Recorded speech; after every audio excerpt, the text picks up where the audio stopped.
Nu ką, nebūsiu populiarus, bet aš noriu pasakyti, nes yra, matau, jau dvi grupės žmonių, kurios, kaip sakant, nebe tie, ne vien tik tai vaikiškas protas, ne vien tik infantilai, kurie nori magijų, fantazijų, ekstrasensų, būrėjų, bioenergetikų ir visokių kitokių kortų kėlėjų. Reiškia, yra ir kita grupė, kurie jau girdi mane ir pas mane Facebook'o grupėje matosi žmonių komentarai. Yra žmonių gyvų, sveikų, kurie supranta, kas čia vyksta. Tai aš noriu šitą temą pakalbėti. Visi šitie praktikai, kurie aš jau daug kartų gal netgi esu kalbėjęs, pasikrapšto vieni pas kitus galvose, bet pirmiausia, tai ieškodami atsakymų iš YouTube, Facebook'o, TikTok'o ir panašiai, Instagram, klausosi visokius, reiškia, vaizdo įrašų žiūri, ką žmonės pasakoja apie dvasias, angelus, dievus, šviesos karius, šviesos nešėjus ir nužiūrėjimus, prakeiksmus, magijas, reiškia, daug visokių kitokių dalykų, kurie prasikeičia su realybė ir visa tai paremta baime ir tikėjimu. Tu priverstas tikėti, niekaip negalėdamas to apčiuopti. Tai va čia yra tas, kas tinka vaikams. Depresija po šito irgi slypi. Vaikams tai aš turiu minty žmogus suaugęs, viduj 5-metis vaikas maksimum. 5 metų vaikas, todėl kad yra traumuotas stipriai. Kažkada vaikystėje ir tai yra, reiškia, dar kai kada prieš gimstant, vien dėl to, kad jūs galite, sakau, pasiskaičiuoti pagal savo gimimo datą. Jeigu jūs 9 mėnesius atgal nuo gimimo datos ten bus naujakas arba kažkokia tai kita šventė, pavyzdžiui, derliaus nuėmimo, tai reiškia, kad jūs pradėti girto tėčio arba gal girtos mamos, tokio neplanuoto seksiuko, čiki-piki, paskui ten net neaišku, kas su kuo ir kaip kada. O va šitą jūsų, kaip sakant, visą tą informaciją jūsų realybę įtakoja, jūsų gyvenimą, jūsų savijautą, jūsų, kaip jūs toliau, kokias jūs išvadas, kokios fonas, koks surašytas pasąmonė yra. Tai reiškia, ir vaikutis daro išvadas iš to, ar jisai lauktas, nelauktas, mylimas, norimas, nenorimas, jisai čia atėjo į šitą gyvenimą. Ant kokios informacijos jisai atėjo, tas įveikia iki šiandienos. Aš jau nekalbu apie tai, kas po to buvo gimus padaryta.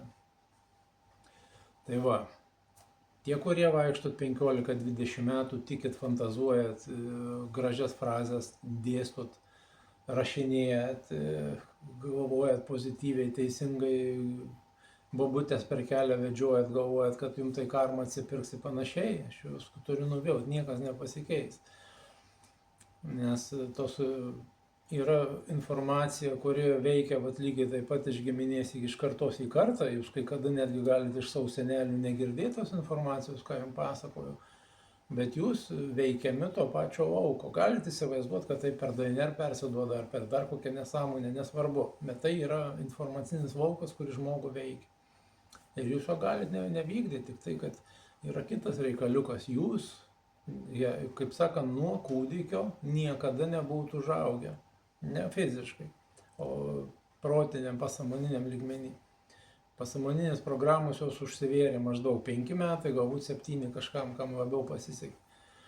Tai reiškia, gyvena vaikiškos baimės, gyvena nepasitikėjimas ir visa kita.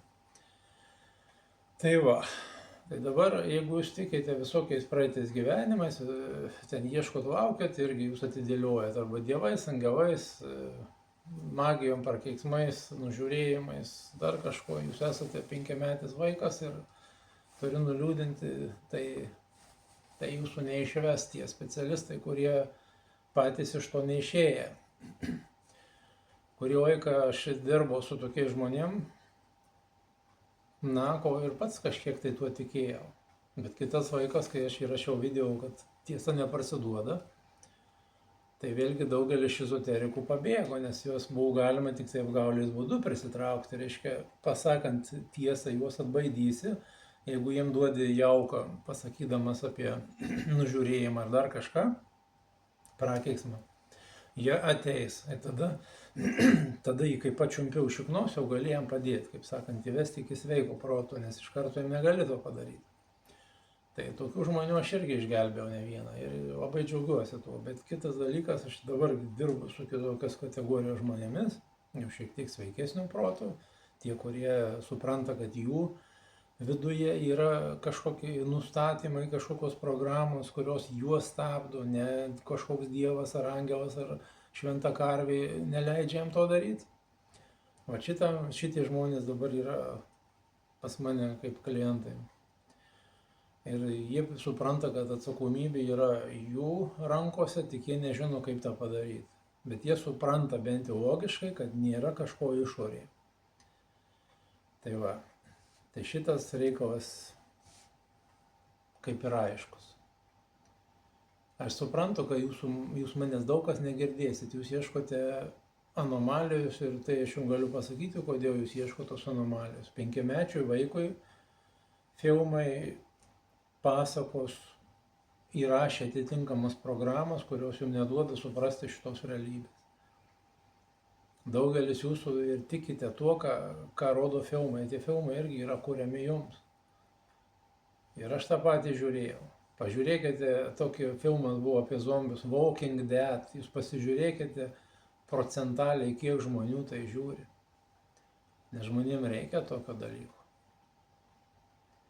Aš jums sakau, jeigu jūs 15 metų fantazuojat ir niekas nesiseka, o kai kas ir 40-50 metų visą gyvenimą fantazuoja, svajoja, laukia, meldžiasi ant kelio vaikšto ir niekas nesikeičia. Tai jūs tiesiog esate infantilai, vaikai, vaikiškų protų. Tai yra, sakau, 90, kokie turbūt 8 ar 9 ar neaišku, kiek čia dar daugiau, yra visa žmonija tokia yra, kurie niekada nėra prisiėmę atsakomybės. Jūs nematėte iš savo protėvių, kai jie tą darė. Kad tai yra labai skaudu, aš žinau.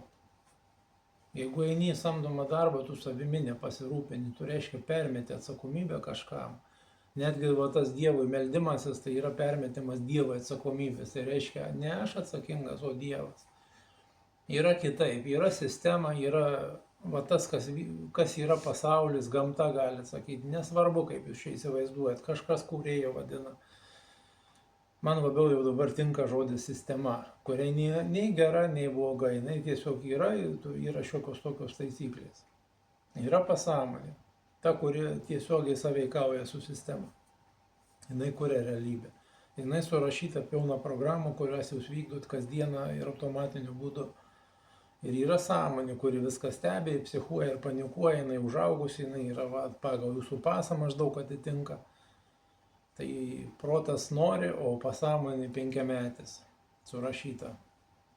Mat šitos programos, ten pinigų baimės, visa kita, Ir blokai, nerimas, ir kai ateina protui, ateina mintis, kad reikia daryti, iš karto pasąmonė, stop vairuoti ar merginą, tu ten to ir to, šiaip tai tu nepadarysi, tu esi per silpnas ir panašiai, stabdo iš karto, tu čia geriau palauk, kaip sakant, leidimų.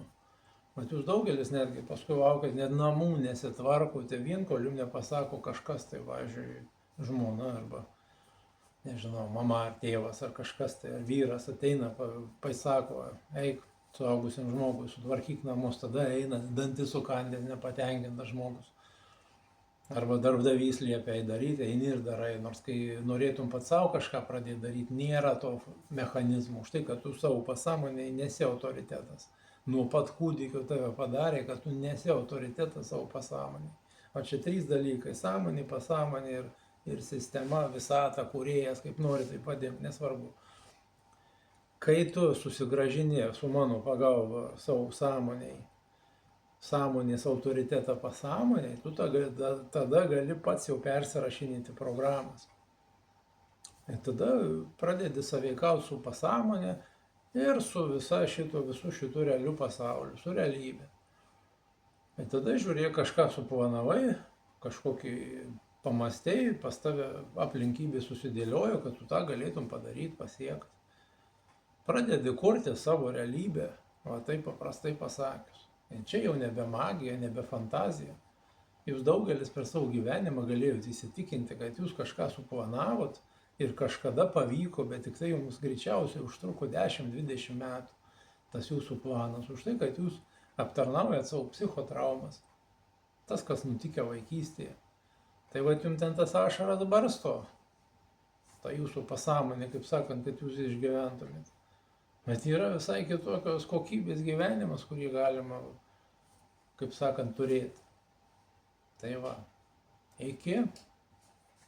Daugiau nieko nepasakosiu šiandien. Linkiu gero gyvenimo.